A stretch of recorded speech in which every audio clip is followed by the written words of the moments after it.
The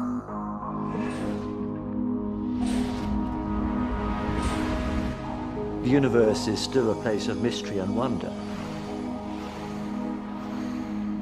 As a cosmologist, I'm exhilarated that we can make some progress towards tackling what seem very fundamental questions. These programs focus on, was there a beginning? Whether we are alone? What's the future of the cosmos? What is the nature of reality?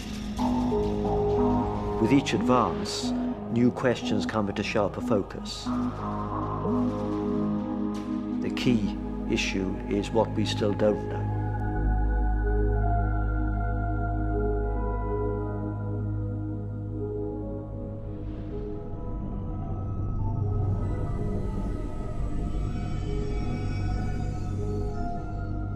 Surely, of all the great questions, it has to be, for the next century or more, are we alone?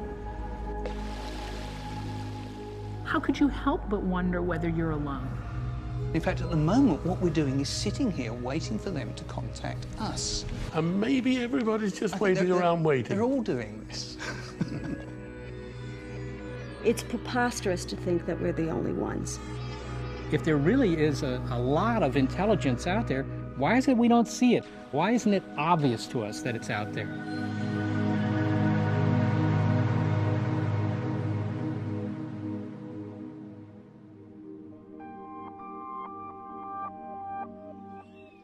It is now no longer premature to ask questions about whether life exists elsewhere.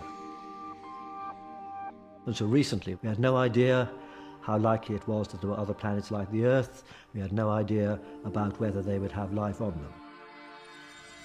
We still are groping for answers, but it's no longer quite so absurd to focus on these fascinating questions.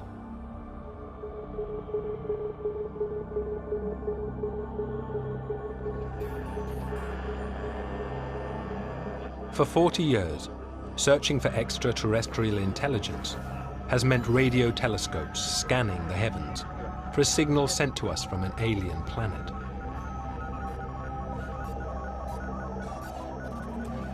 But now we are starting a new phase.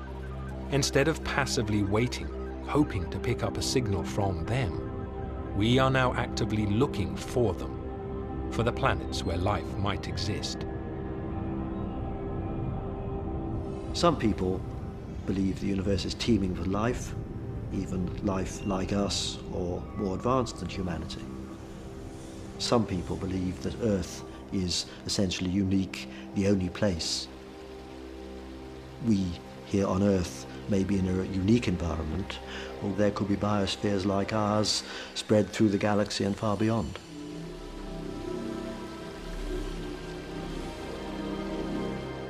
Seth Shostak is one of the leading investigators at SETI, the search for extraterrestrial intelligence, and believes the sheer size of our galaxy tips the scale in favor of life.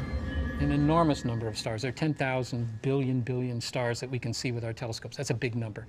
That seems like an awful lot of universe to only have something happening at one spot. That just doesn't sound right. That isn't the way astronomy works. The problem is, no one actually knows how many other stars have systems of orbiting planets, because orbiting planets are hard to see. But astronomers are making headway. It's actually hard to find planets. When planets go around a star, they cause the star to dance a little bit. You just stare at them for years at a time and see if any of them, for a few hours, gets slightly dimmer because some planet has moved across it, making a little eclipse. We've only been at it for a short while, and we're just reeling them off. And we are still very limited in the kinds of planets that we can discover. And yet there are over, I think, something like 100 or 120 planets that have been found. That number per se is not so interesting. What's interesting is the percentage. We now know that at least 1 in 10 stars has planets. And right away, that tells you there are billions of other solar systems just in our galaxy. Out of the billions of solar systems, which should we look to for signs of life? Is our type of planet likely to be the only kind capable of sustaining life? We mustn't be too parochial in imagining where life might exist. On giant planets, where there might be life floating in a dense atmosphere, for instance. We should even look in interstellar space, where there could be cold objects which have some sort of underground biospheres.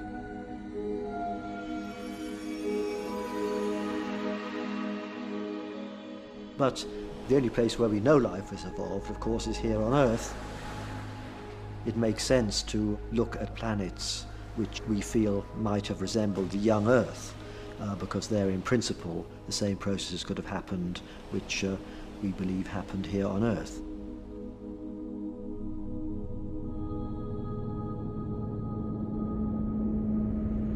What you're looking for is the kind of world that could have liquid oceans on its surface and maybe a bit of an atmosphere. We look for Earth-like worlds simply because we know something about Earth-like worlds. We know that they can cook up life. Just look out the windows here, right? And consequently, since we know that, at least that's something. That allows us to have a plan, if you will. And that plan is to look for the most important element to life like us here on Earth: water. But looking for Earth-like, water-based planets has a consequence.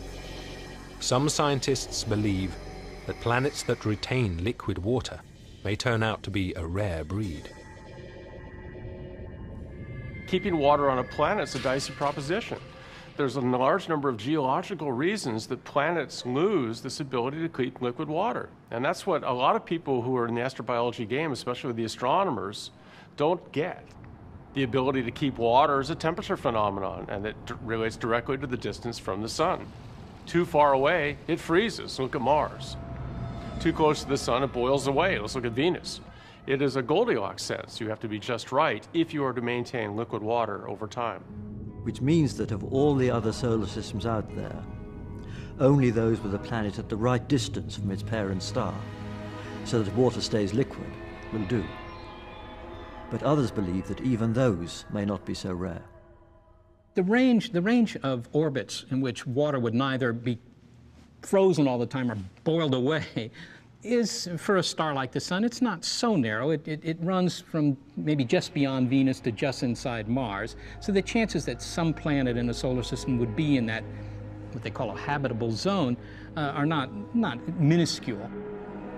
If only 1 in 10 stars have planets, and only 1 in 10 of those will have a planet in the habitable zone, this still leaves a million Earth-like candidates. Even the skeptics agree, life will still be widespread. Enormous numbers of planets have to have life simply because the numbers are so huge. When you think there's 400 billion stars in our galaxy alone, and there are billions of galaxies, we now think that virtually every star is a planet, more than one planet. You're going to have abodes for life almost everywhere. It's ridiculous to think it happened on this planet and this planet alone. Life is definitely out there. There's the real prospect that within the next decade or so, we'll learn at least something about potential life beyond the Earth. It may just be simple life elsewhere in our solar system. It may be evidence that there's a biosphere on a planet orbiting another star. It seems that it is only a matter of time before we find another Earth-like planet. But then what? Can biology tell us what kinds of alien life will have evolved there? Until now, the conventional wisdom was that the possible forms of life outside our planet were limitless, the stuff of unfettered speculation.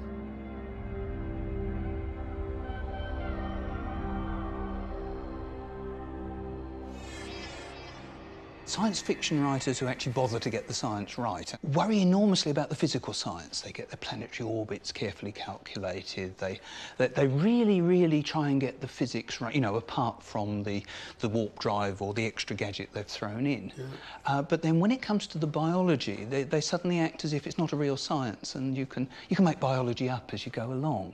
Everybody knows biology. After all, we are biology, they think. So all the things I know that are really obvious. I mean, it's obvious that if you're going to be cold and calculating, you've got to be reptiloid. And if you're going to be purring at things that happen in the plot, then you've got to have feline somewhere in your ancestry. And they talk such absolute nonsense. And they've been tempted to talk such nonsense because the sheer variety of life here on Earth suggests that when it comes to designing creatures, anything is possible. Biology has been notoriously immune to general laws. It's an unholy mess. It's an absolute, well, you know, it's all soup and it's all sort of squashy things which never do the right things. And I think there's a lot of truth in that. And that's why I think it's very difficult to see behind this screen, I mean, this riot which is the biosphere, and try and tease out the particularities, the things which really make life tick.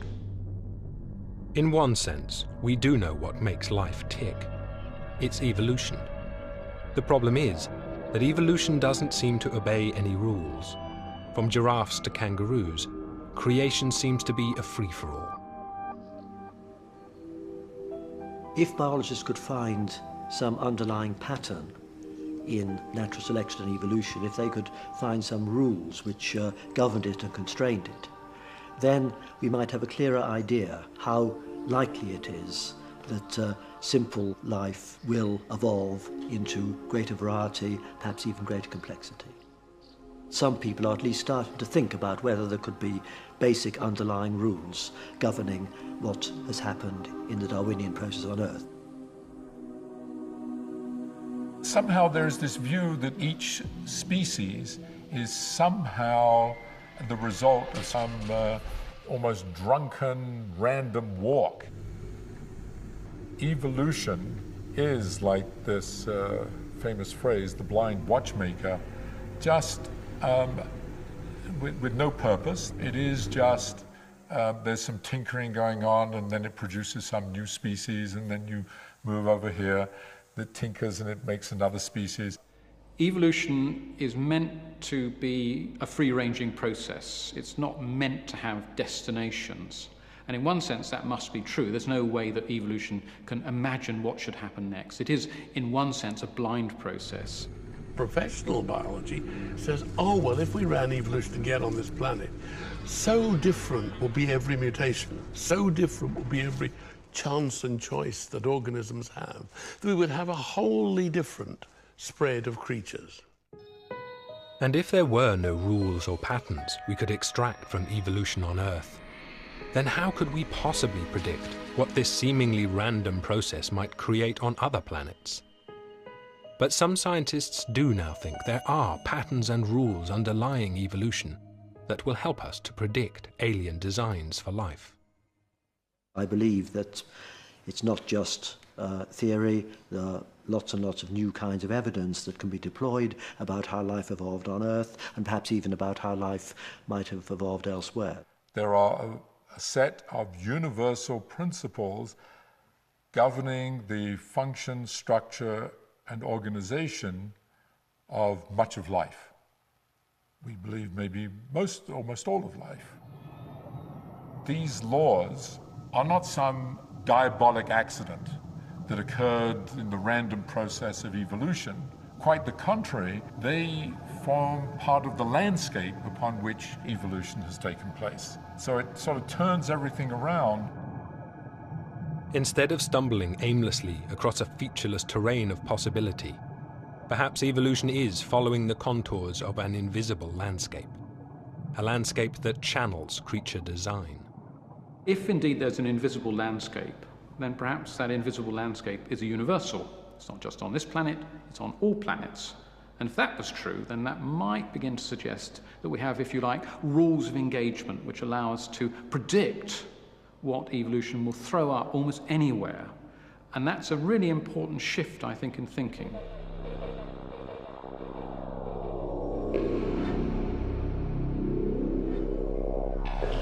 The landscape of rules in which evolution walks means whatever monsters evolution creates on other planets, they will still have to obey the same underlying physical rules as we do.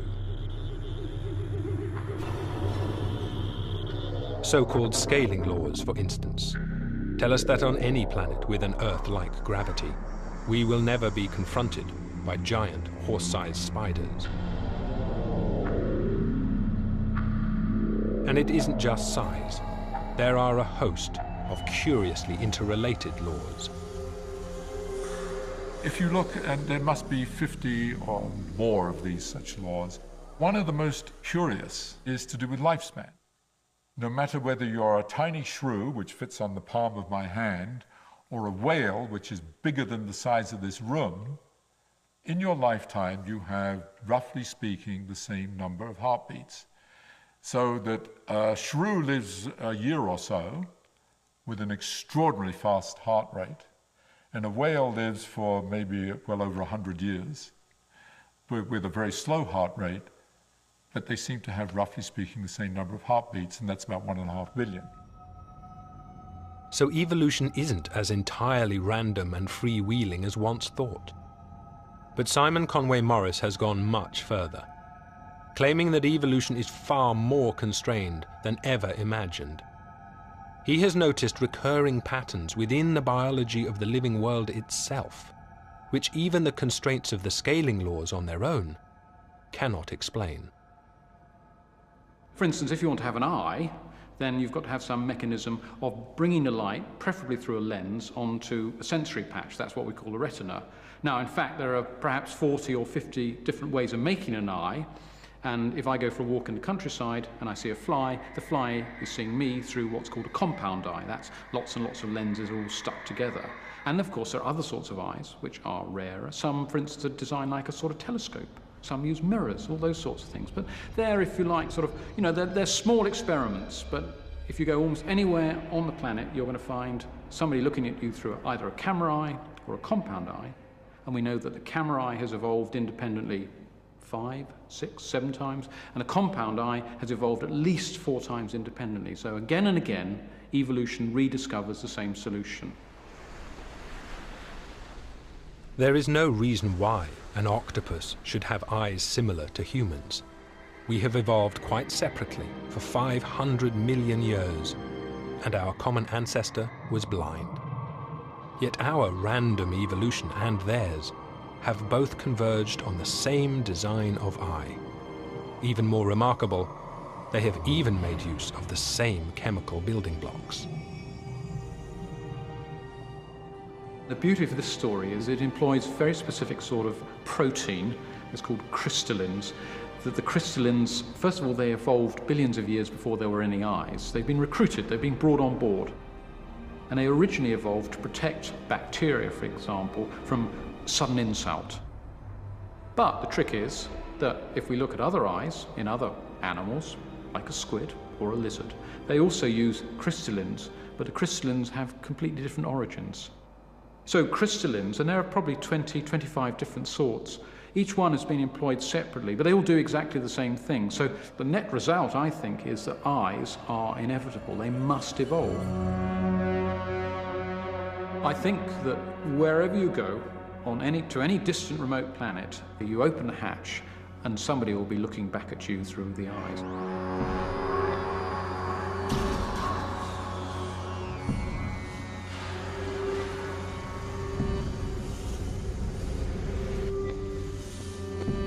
There just isn't an alternative.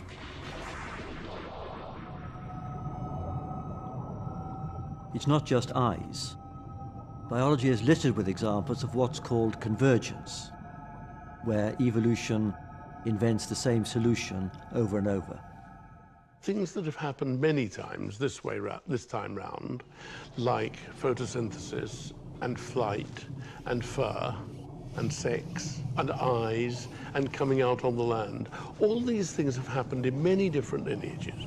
And it seems to me that if we ran evolution again on this planet, we would expect to see eyed, creepy things coming out on the land and then developing fur, and perhaps some of them later developing flight. Even more controversially, Conway Morris feels that convergence does not stop at the level of anatomy, but goes right down to the very chemicals of life. The question, how deep can you pursue convergence, is, what is the bottom level?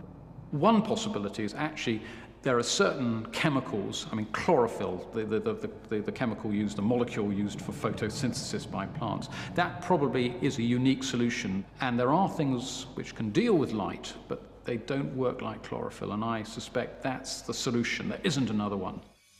Strangest of all, if Simon Conway Morris is right, then evolution on other Earth-like planets would be drawn to the same solutions and convergences. Even beneath their skin, in their blood, they would be made like us. In other cases, we use hemoglobin in our blood, which transports the oxygen, of course.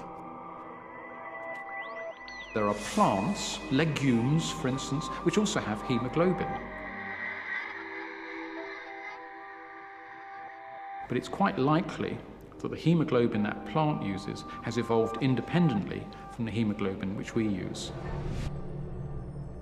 It is almost uncanny, it is almost eerie the way the similarities pan out again and again when you look at the way evolution unfolds. It's very tempting to speculate that these principles are going to be true anywhere that life evolved. I think inevitably one can say an awful lot about the structure and organization of creatures on a planet that we may never ever be able to visit. But out there will be, if there is life, it will have a certain structure, it will have certain lifespans, it will have a certain range of sizes. And in fact, if we combine it with Conway Morris's ideas, that we could even begin to speculate on what are the boundaries of what they would actually look like. If we do discover other planets, little blue dots somewhere else, which have life on, and it has a biosphere, then my prediction will be that unless it is utterly unlike the Earth in some peculiar fashion, it will have something which is eerily similar to what we see here. Not only will it have flying organisms and swimming organisms, not only will it have chlorophyll and forests, and not only will it have bacteria and also advanced animals, but it will even have something which I think will be curiously human-like. Now, how precisely will it have 5 fingers? I don't think so.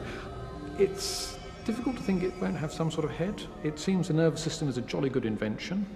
Probably quite a big brain, yes. Well, the eye's got to be close to the brain. So you can see that you begin to sort of cascade this argument down. It could be 4-legged or 6-legged, possibly, but at least 2 of those limbs almost certainly have some sense of opposability. And there too, there's some evidence even the hand in a certain sort of way is convergent. At first sight, we might feel, well, almost very wary. This is something which looks human but isn't. But I suspect that as soon as we get underneath that alien skin, we'll realize that it's basically us all over again. And my own private hunch, which is definitely unfashionable, but I think, in fact, it will be eerily similar to humans. Eerily similar.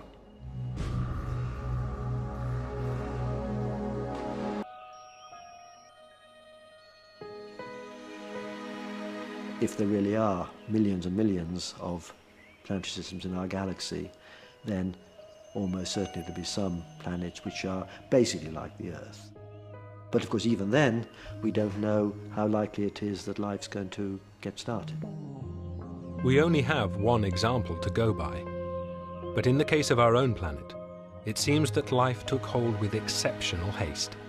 We went through a very nasty period from about 4.2 to 3.8 billion years ago, which we call the late bombardment period. The Earth was just pummeled with asteroids.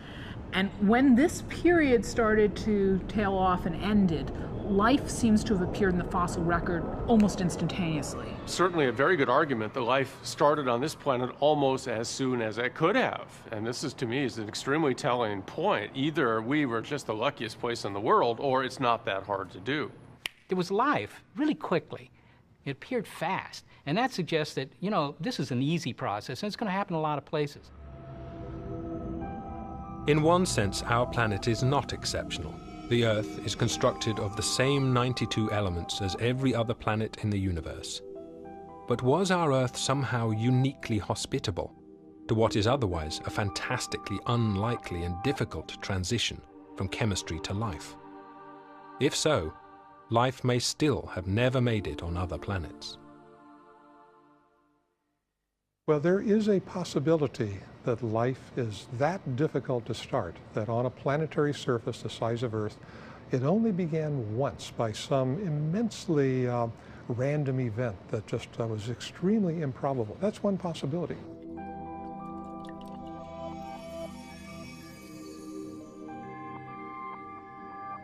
Another possibility is that there is a set of physical and chemical principles that lead automatically to something that we would call a living structure. Soap bubbles are incredibly improbable. If you took the odds that every molecule in a soap bubble had to be at a specific point in time, to make that bubble, the chances are immense that it would never happen. And yet anybody that wants to can blow a soap bubble. It's very, very improbable by one set of mathematical laws, but it's very probable in terms of physical laws. Certain kinds of molecules that were plausibly present on the early Earth have this property of self-assembly. If you give them a chance, they in fact are able to produce structures that we recognize as part of the life process now. And what's more, those chemical precursors to life exist in space, on grains of stellar dust. Life's essential building blocks are found throughout the universe and don't need a planet at all. Absolutely, it's amazing. 30 or 40 years ago, the bet was there was absolutely nothing in interstellar space. It was a void. And then some radical people actually proposed that there were compounds out there.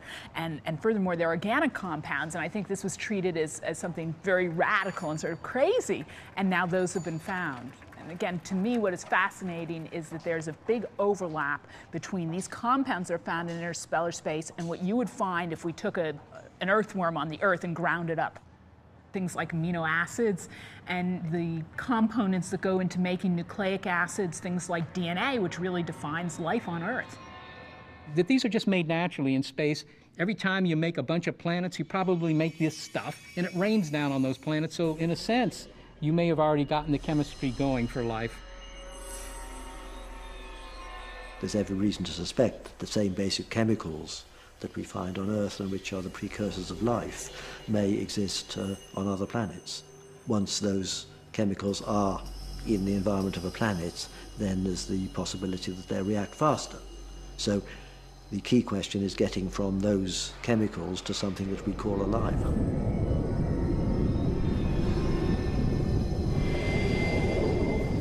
Here's a piece of meteorite.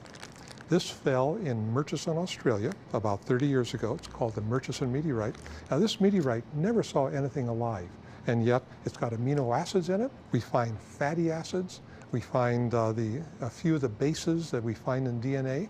It's got the components of life delivered to the Earth. When we analyze this, about 2% of the mass of that is organic material. So there's some set of physical laws that leads chemistry toward the molecules that are part of the living process today. I think it's very clear from our understanding of how the Earth formed and how this kind of material is being brought to the Earth that this would be a universal process. Which would mean on other watery, temperate planets, not only could we expect life to start, but astonishingly, that alien life and evolution would start from the same chemistry as life on Earth. Convergence, anyone? Whenever someone said we had to look for life as we know it, that it simply showed a failure of imagination. Why not silicon-based life? Why not titanium or whatever? And the answer is that it's not a failure of imagination. We seem to be composed of the language of the universe.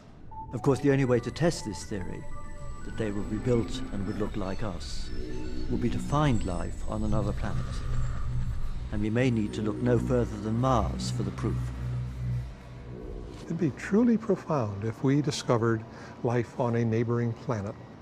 There's a little bit of methane floating around in the Martian atmosphere that shouldn't be there. There's a little bit of ammonia in the atmosphere that shouldn't be there. These things have only two possible sources: volcanoes, and yet we think Mars is a dead planet, and something alive. This methane is indicating to us that underneath that very sterile surface, there are some bacteria living there. And that would be incredibly interesting, because that would tell you right away, hey, next planet out also had biology. Biology is just really commonplace. The important question is, can we find evidence for two separate origins of life? Discovering life on Mars, if it happened twice in a single planetary system around a single star, provided, and this is a very important proviso, that we can show it was of independent origin, that would address one of the major uncertainties about life in the universe, because it would then tell us that simple life, at least, was widespread in the cosmos. But it's not a foregone conclusion that life on Mars did have a separate origin. One possibility, which really is not as crazy as it sounds, is that life arose, say, on Mars, where we think the conditions were better during some of the nasty period on Earth. So it could have taken a hold there and then been transported to Earth, say, on a meteorite. You know, you take some of these microbes, these guys are tough. You put them inside a rock so they don't get zapped with all the cosmic rays and so forth in space. You put them inside there, okay, and they go into kind of a dormant phase, a spore form, and then you try and thaw them out, if you will, or actually you add water. 10,000 years later, they're still okay, right? So it's very possible for life to go from one world to the next without building rocket ships, as long as it's very simple life. So that's possibility number one, which is certainly very interesting, but not nearly as interesting as possibility two. And that is that any life on Mars represents an independent origin, because all of a sudden then we as biologists have a second data point for life. And so immediately we want to know, in what ways is it similar to life on Earth, in what ways it's different. Any ways that it's similar suggests that maybe this is how life has to form. If it's totally different, we start to see other options that are beyond things that we could have imagined. That, to me, is the most exciting. There's life on Mars, and it's not us. But even if life is not as unlikely as once thought, even if there are other biospheres of primitive life out there, it still leaves us with another question. I think there'd still be a quite separate issue of how likely it would be that any of those other planets have just insects, or they have just microcellular organisms, or would they have evolved into something as complex and interesting as what's happened here on Earth? How long does it take to go from a bacterium to a radio astronomer? This is really one of the really interesting points. Again, we can look at the history of life on planet Earth. It took us 3 billion years to go from a bacterium to an animal. If you're going to be based on organic carbon, but most of the carbon in the universe is inorganic carbon, at some point you're going to say, to be clever, to be really successful, I want to take some of that inorganic carbon and make my own organic carbon. So you're making your own food source. So the clever organism now says, why don't I go eat it for dinner? And so you end up with what we call a herbivore. The next organism you would imagine would come along as one that says, well, you know, it's a lot more nutritionally satisfying not to eat this organism that's making its own carbon, but to eat the organism that's eating the organism that's making its own carbon. Okay, so you now end up with a carnivore. And when I say carnivore, again, it could be a lion, or it could be a paramecium, it could be an amoeba. On one level, Lynn Rothschild thinks part of the answer can be gleaned from how evolution here has involved a series of cause and effect steps which have bootstrapped life from simplicity to complexity. You start to have the development of some kind of nervous system and some sort of coordinated swimming ability and larger and more coordination, and you're on the road to having something that perhaps is intelligent. Once you buy the fact that life's based on organic carbon and that you're going to use liquid water as a solvent, and that life is basically lazy and is going to be limited for inorganic carbon very quickly, you can develop a generalized argument that I think would happen in multiple places. Although life here on Earth has evolved from simple bacteria to complex animals, there's nothing in evolutionary theory to to say that on some other planets it wouldn't get stuck at the level of pond life. We certainly have a long period of time when we've had cells on this planet. We go 3.5 billion years ago. why didn't we have within a half billion years, say 500 million years, animals? Nevertheless, once life has started, the drive towards complexity may be inevitable. Why on earth is it that when you start getting life on a planet, you get some things exploiting others, and then the whole thing seems to build on itself, and you get a great increase of diversity? It seems that there must be an engine somewhere within this that says, go ahead, flower, diversify. Natural selection essentially says that nature picks the best thing around, the thing that works. It's not clear from that why you shouldn't just get one species, the best organism for the planet. Why aren't we completely overrun with lemmings or cockroaches or whatever? A monoculture. I think that there used to be a feeling that unless things were pushed, they didn't go anywhere. But I think Ian has produced a piece of mathematics which has changed our mind, which has turned over our ideas about the naturalness of a diversity engine. If things look as if they're going along in a boring way that can go on forever, stresses of various kinds may be building up in the system. Now, mathematically, we know it's a very almost universal phenomenon in mathematical systems of that general kind. As these stresses build up, at some point you will get a sudden change in the way the system is behaving. It will quite quickly change to something dramatically different. It's called a bifurcation. Depending on just how rapidly and how much you make that wobble, the pendulum does all sorts of crazy things.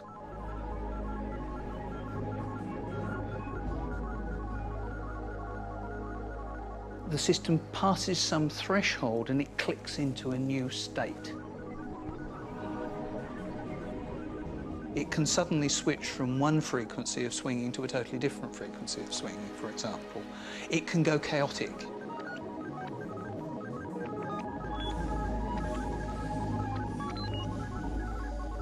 This is an enormously widespread form of behaviour. This is the default, this is the norm.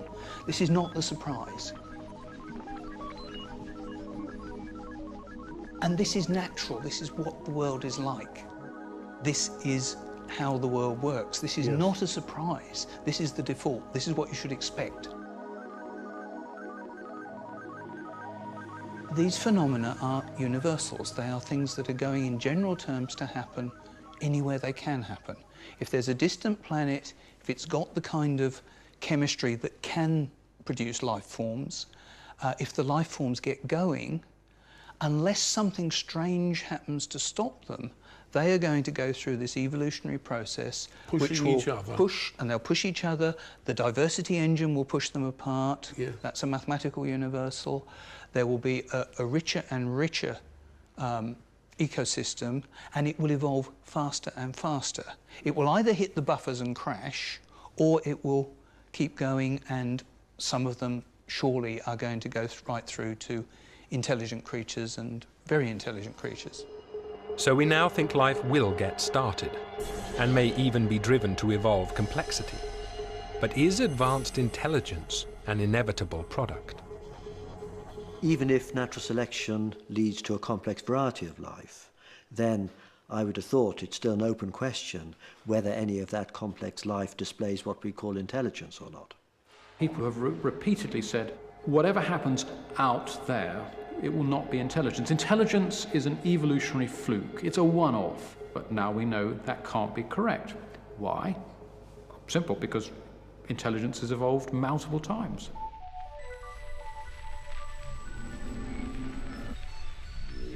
Laurie Marino studies how brain size and intelligence have evolved over many different lineages, from invertebrates to mammals. The dolphin brain and the human brain are both quite large. In fact, the dolphin brain is larger than the human brain. Both became large independently in different ways. The last common ancestor between humans and dolphins lived about 95 to 100 million years ago. And that organism was about the size of a rat and had a brain that was about this size. And this is a rat brain, not very different from what the common ancestor's brain was like. Now, this is an intelligent animal, but this animal is not capable of self-awareness in the same way that we recognize it. 100 million years later, we have these two large brains. Now, what's amazing about that is that not just that these two large brains are intelligent, but that they have both converged upon the same extremely rare capacity in the animal kingdom, and that is self-awareness. And that's extraordinary because there's no reason why two 100 million year divergent lineages of mammals should arrive at the same solution. So at some point, perhaps self-awareness may be inevitable. How you get there may be different. If intelligence is another convergent property of evolution, then on any planet, its appearance may be simply a matter of time and survival. Out there, some planets are going to have just microbes. Some planets are going to have organisms that are smarter than us, and everything in between. In my heart, I can't help but believe that there are not only other intelligent species, but perhaps many of them. There are just too many planets out there. So yes, I suspect indeed there are alien intelligences.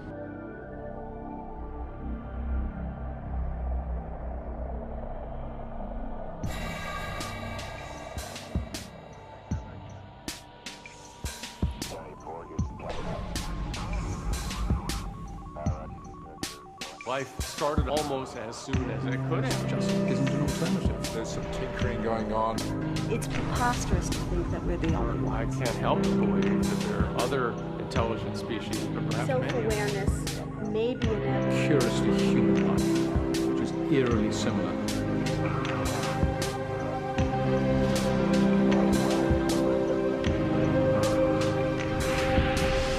If there are other technological species out there, then they, like us, will eventually clamber and grope their way off their planet and realize that space travel is possible.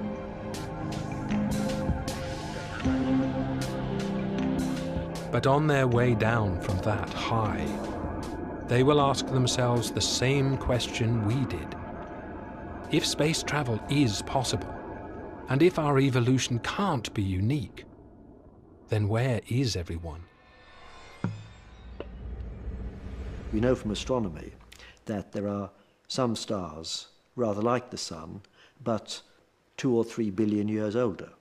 And you might have imagined that life would have had a head start on a planet around one of those ancient stars. This is really one way to present the so-called Fermi paradox, first proposed by the great Italian physicist Enrico Fermi, who just asked the question, why aren't they here? Now, would E.T. be aware of the equivalent Fermi paradox, you know, the Zork paradox, whatever he called it? I mean, well, he would at a certain stage of his development. Any civilization out there that's, you know, develops technology and the ability to kind of eavesdrop with some sort of big telescope on the heavens, the first thing they're going to notice is that it's not obvious that there's anybody out there from their point of view. And they might worry about that, as we have. There's something called the Fermi paradox, where we say, hey, look, if there really is a lot of intelligence out there, why is it we don't see it? How come we don't trip across it? Why isn't it obvious to us that it's out there? There are solar systems which are at least 1 billion years older than our solar system.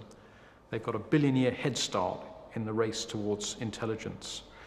Surely some of them will survive. Surely some of them will become space colonizers. So where on earth are they? The time it takes to sort of colonize the galaxy, make your presence known everywhere, is very short compared to the age of the galaxy. Several answers. I mean, one is that we're wrong. We're unique. We're alone. And maybe that's because the origin of life is just, you know, in itself a chance event. But talk to any chemist and they say it's inevitable. Maybe they always blow themselves up. Maybe. But there's a big galaxy, there's a lot of planets out there, and we should not be alone. suppose in a 1,000 light years away are a bunch of intelligent creatures at this very moment saying, well, look, if there were alien creatures out there that were intelligent like us, then they would have come and visited us, wouldn't they? Why aren't they here? And the answer is we haven't actually made the effort to go out there. And in fact, at the moment, what we're doing is sitting here waiting for them to contact us. And maybe everybody's just waiting around waiting. They're all doing this. Could the answer to Fermi's question be simply that life is spread thinly across a vast galaxy? I would love to meet aliens. It'd be great to have those wonderful, knowledgeable, big-headed creatures come down and give us world peace and fix all the food problems and take away all, why not? Or even octopus-like creatures from Mars that are nasty ray gun shooting. At least the germs get those. But nevertheless, the best solution to this paradox is that there are very few of them, and they may be, as we, I think, will be, isolated in their own stellar systems. So the irony is that the very vastness of the galaxy, the sheer number of its stars, which convinces us that life will be out there somewhere, is precisely why we may never meet them. They are simply a very long way away. We have done ourselves a huge disservice by talking about 3 or 4 light years, which is the distance to the closest star. Anything that is only 3 or 4 seems small and manageable. What if you had to go to the nearest billion stars to find another intelligence? The Fermi paradox, if we ever solve it, will terrify us, because what will be out there will be so different, so strange, so weird, that I don't think we'd possibly know how to deal with it. Because if you have a billion-year head start, and if indeed there's things beyond what we call intelligence, then it may well be that, we are hardly worth noticing. So I find it a very interesting tension at the moment. Either we're completely lonely, which is rather dispiriting, or we are surrounded by, for want of a better word, an overmind, which I think is equally dispiriting. What if we really are alone? I think that has enormous both scientific ramifications as well as theological. To me, that is almost scarier than the thought that we're one of many civilizations or many life forms in the universe. Because then one wonders why, if the physical and chemical conditions are the same elsewhere, and we know that's true, and time is on their side and so on, how come we're the only place where life took hold? So to me, that is a very scary, very sobering thought. In the end, if they do not find us, perhaps it will be up to our descendants to find them. We can imagine that what you might call post-humans rather than humans could spread beyond the solar system. And so human life, though now restricted to Earth, could very well eventually spread through the solar system and far beyond. So what happens here and now this century may have a resonance that extends millennia or millions of years into the future and far beyond our solar system.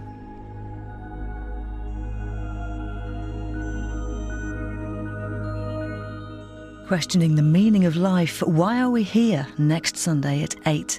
You can explore the very limits of what we know about the universe at channel4.com/science.